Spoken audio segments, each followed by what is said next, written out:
लक्ष्मी जी का वास।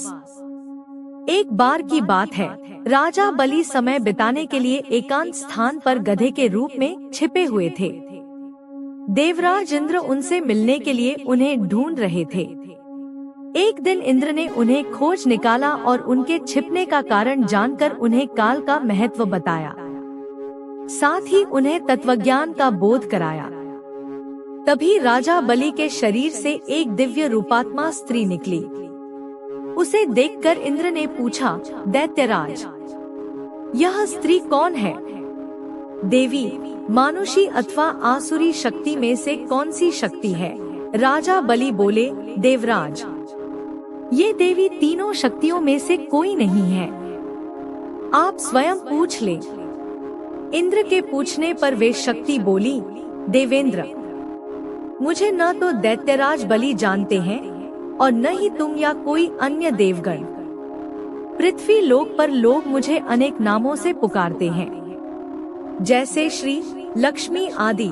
इंद्र बोले, देवी, आप इतने समय से राजा बलि के पास हैं, लेकिन ऐसा क्या कारण है कि आप इन्हें छोड़कर मेरी ओर आ रही हैं? लक्ष्मी बोली, देवेंद्र, मुझे मेरे स्थान से कोई भी हटा या डिगा नहीं सकता है। मैं सभी के पास काल के अनुसार आती जाती रहती हूँ। जैसा काल का प्रभाव होता है, मैं उतने ही समय तक उसके पास रहती हूँ। अर्थात मैं समयानुसार एक को छोड़कर दूसरे के पास निवास करती हूँ। इंद्र बोले, देवी, आप असुरों के यहाँ निवास क्यों नहीं करती? लक्ष्मी बोली, देवेंद्र, मेरा निवास वही होता है जहाँ सत्य हो, धर्म के अनुसार कार्य होते हो, व्रत और दान देने के कार्य होते हो। लेकिन असुर भ्रष्ट हो रहे हैं। ये पहले इंद्रियों को वश में कर सकते थे, सत्यवादी थे, ब्राह्मणों की रक्षा करते थे, पर अब इनके ये गुण नष्ट होते जा रहे हैं। ये तप उपवास नहीं करते, यज्ञ, हवन, दान आदि से इनका कोई संबंध शेष नहीं है। पहले ये रोगी, स्त्रियों, वृद्धों, दुर्बलों की रक्षा करते थे, गुरुजन का आदर करते थे, लोगों को क्षमादान देते थे।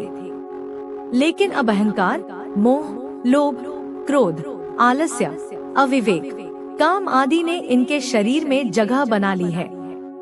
ये लोग पशु तो पाल लेते हैं, लेकिन उन्हें चारा नहीं खिलाते, उनका पूरा दूध निकाल लेते हैं और पशुओं के बच्चे भूख से चीत्कारते हुए मर जाते हैं। ये अपने बच्चों का लालन पालन करना भूलते जा रहे हैं।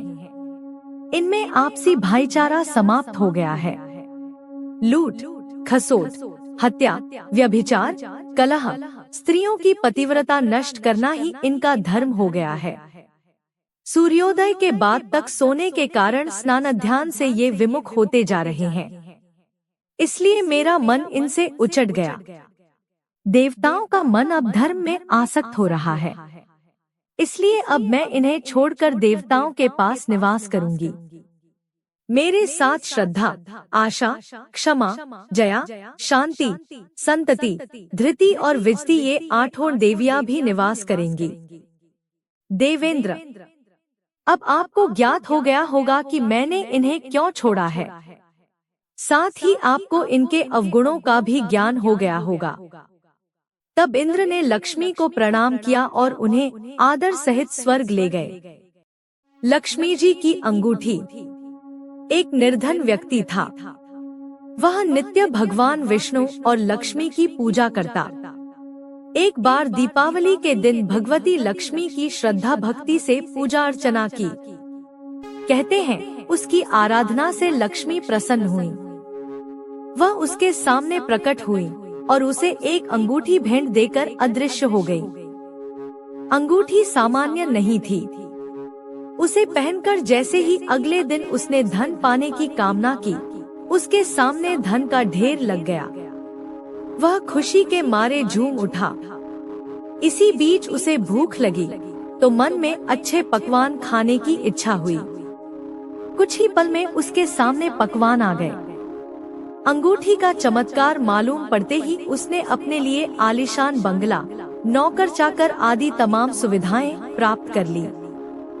वह भगवती लक्ष्मी की कृपा से प्राप्त उस अंगूठी के कारण सुख से रहने लगा। अब उसे किसी प्रकार का कोई दुख, कष्ट या चिंता नहीं थी। नगर में उसका बहुत नाम हो गया। एक दिन उस नगर में जोरदार तूफान के साथ बारिश होने लगी। कई निर्धन लोगों के मकानों के छप्पर उड़ गए। लोग इधर उधर भागने लगे। एक बुढ़िया उसके बंगले में आ गई। उसे देख वह व्यक्ति गरज कर बोला, ए बुढ़िया, कहाँ चली आ रही है बिना पूछे? बुढ़िया ने कहा, कुछ देर के लिए तुम्हारे यहाँ रहना चाहती हूँ। लेकिन उसने उसे बुरी तरह डांट डपट दिया। उस बुढ़िया ने कहा, मेरा कोई आसरा नहीं है, इतनी तेज बारिश में कहाँ जाऊंगी? थोड़ी देर की ही तो बात है। लेकिन उसकी किसी भी बात का असर उस व्यक्ति पर नहीं पड़ा।